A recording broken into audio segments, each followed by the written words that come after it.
Sheekh Safar ayaan ahaa maalin soon waxaan gurigayga ku soo noqday maalinnimadii anigoo afuran waxaan arkay xaaskaygii oo markaa iyaduna daahir noqotay oo iyana afurnayd jimaac ayaan sameynay maxaa nagu waajibay bismillaahi alxamdulillaah wassalaamu wassalaatu wassalaamu calaa rasuulillaah wacalaa aalihi wa saxbihi wa man waalaahu amaa bacd allahumma waffiqnaa limaa tuxibbu wa tardaa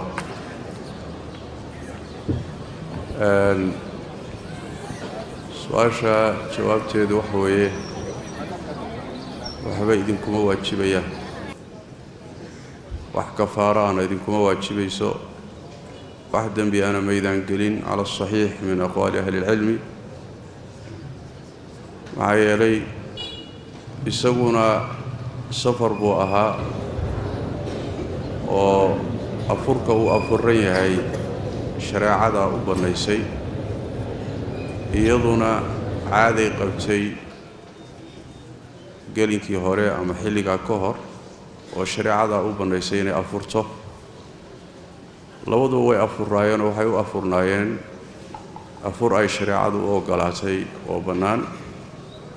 sidii cuntadaba loogu oggol yahay ayay galmaduna la mid tahay cala asaxiix sidaas daraaddeed wax kafaara ah kuma waajibayso madaahibta fiqiga qaar baa sidaa qabaa waana sida xooga badan qaarna waxay qabaan sida shaaficiyada iyo xanaabilada iyo qaarna waxa waajibiyeen qaarna waxay yidhaahdeen waa fiican tahay waa mustaxab wax la yidhaahdo waxay qabaan la yidhaahdo bisha in la ixtiraamo xurmatu ashahr wax la yidhaahdo in la ilaaliyo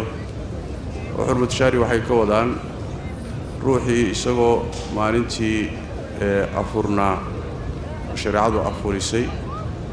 haddii uu gelinka dambe uu gaadho oo safar buu ahaa safarkii baa ka dhammaaday caaday qabtay caadadii baa ka go'day ruuxu uu xanuunsanaa xanuun buu afuray isla maalinta dhexdeeduu markaa caafimaaday muddada u laaban iyagoo bisha ixtiraamaya inayna waxba cunin ay soomanaadaan sidaasi bay culimada qaarkood qabaan oo waxay leeyihiin xurmatu shahri bisha xurmadeeda ha la ilaaliyo laakiin masaladaasi nas ma laha oo ijtihaadi weeye waxaa sida aan mar labaad ku celinayaa sida xoogga badani waa inay bannaan tahay inuu xaaskiisa arki karo wax kafaaraana kuma waajibayso wax dembiyana mayna gelin